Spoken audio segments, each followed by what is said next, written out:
suis Maître Amadou Ali Kane. Je suis donc membre de la famille sénégalaise. Et ce matin, la famille s'est retrouvée avec ses alliés pour introniser le doyen de la famille qui porte le titre de Maodo Sénégalais. Et ce Maodo Sénégalais-là, il est le deuxième dans l'ordre. Le premier était Feu Moustapha Bouakar Kane, le père de Mariam Seyni Kane, qui a malheureusement été attaché à notre affection. Et celui qui le remplace aujourd'hui, c'est le doyen de la famille, s'appelle Youssouf Mamadou Kane. Et comme vous l'avez constaté, c'est une tradition familiale qui plonge ses racines dans un passé très lointain. Et nous ne voulons pas que cette tradition se perde. Vous savez, l'histoire, c'est le fil conducteur qui fait que les générations ne se perdent pas. Chaque génération, à travers son héritage historique, retrouve ses racines et se situe beaucoup mieux au sein de la société. Nous savons aujourd'hui que nous n'étions pas une famille isolée. Nous sommes une famille qui avait des alliés. Nous sommes une famille qui a contribué à l'histoire du Fouta. Et peut-être les jeunes d'aujourd'hui ne le savent pas. Et c'est à travers des cérémonies comme celle-là qu'ils découvrent qui ils sont, d'où ils viennent et quel est leur héritage dans l'histoire du Fouta, dans l'histoire du Sénégal. Si vous avez remarqué, dans la famille sénégalaise, nous avons été une partie prenante très importante dans ce qu'on a appelé la révolution Torodo. Parce que c'est Doumbourou Sénégalais qui était le principal collaborateur de l'Almami du Fouta de l'époque, Abdou Khader Khan. Et c'était lui, en quelque sorte, le président du Parlement de l'époque. Et c'est eux qui élisaient l'Almami. Parce que l'Almami était élu par un collège restreint. Ce n'était pas le suffrage universel, mais c'était le suffrage restreint. Et c'est lui qui présidait ce collège qui élisait les Almami à l'époque. Et après lui, il y a eu son fils qui a pris la suite. Et après son fils, son petit-fils, Abdoul Bouakar, qui a incarné la résistance dans le Nord Sénégal pendant près de 30 ans. Et qui a été assassiné le 4 août 1891 dans ce qu'on appelle aujourd'hui la Mauritanie, à Guérou, sur la rive droite. Et après son assassinat par les colons français,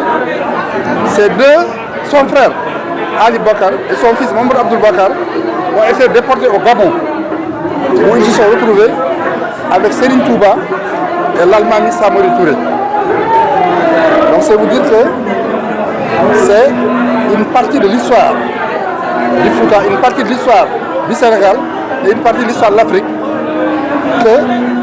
nous avons tenu aujourd'hui à faire revivre. Et c'est très important pour les générations présentes parce que ce sont des pages d'histoire qui ne sont pas connues. Il est important aujourd'hui de faire un travail de mémoire pour que les générations actuelles comprennent ce qui les lie. Beaucoup de gens ne savent pas les liens qui ont existé entre notre famille et Serigne Touba. Parce que nous avons été ensemble à Mayombe, au Gabon, à la même période. Et c'est Serigne Touba qui a prié pour nos ancêtres. Parce que nos ancêtres se sont comportés envers lui comme des talibés. Il a prié pour eux et il leur a dit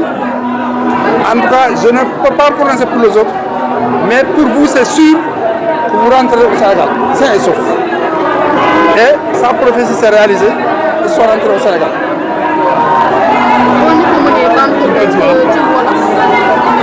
waaw dama ni tey jii nii famille Kane moo woote ñu jógee fépp fii ci biir Sénégal Mauritanie ak bitim réew France sax am na ñu fa jógee lan moo waral woote bi dafa am benn aada bu ñu amoon maanaam jël ki nga xamante ne moo gën a mag ci famille bi ci wàlli at ñu introniser ko def ko le Maodo sénégalais parce que notre famille s'appelle la famille sénégalais Kane sénégalais parce qu'il y a beaucoup de familles Kane mais nous c'est la famille Kane sénégalais donc on a intronisé notre doyen xëy na ñu bari nag pour ñoom lii amul solo non xalaat loolu erreur la xam nga nit ku ne war ngaa xam fa nga jóge war ngaa xam kan nga doon war ngaa xam la nga jëriñ sa gox la nga jëriñ sa réew te événement yi moo tax xale yi xam loolu mag yi xam nañ ko mais xale yi xamuñu ko lu mel ni mooy tax ñoom ñu xam ko ñun dañu bokk ci famille boo xamante ne dañu jouer rôle ci histoire du Fouta jouer rôle bu mag aussi ci histoire du Sénégal déjà ci histoire du Fouta bi révolution Toroor amee en 1776 suñu maam Ali Dundu Ségalé bokkoon na ci collège électoral bi doon fal Almaañ moo nekkoon président de la République du Fouta de l'époque moom moo doon président le collège électoral tey bu ñu ko doon méngale ak tey dafa mel ne moom moo nekkoon président de l'Assemblée nationale de l'époque parce que amuloo suffrage universel du mbooloo mi yëpp moo doon dajale di fal Almaami bi fa amoon ak collège restreint ñoo ko doon fal moom moo doon jiite collège bi fonction boobu yore na ko ba yàlla moom ko doomam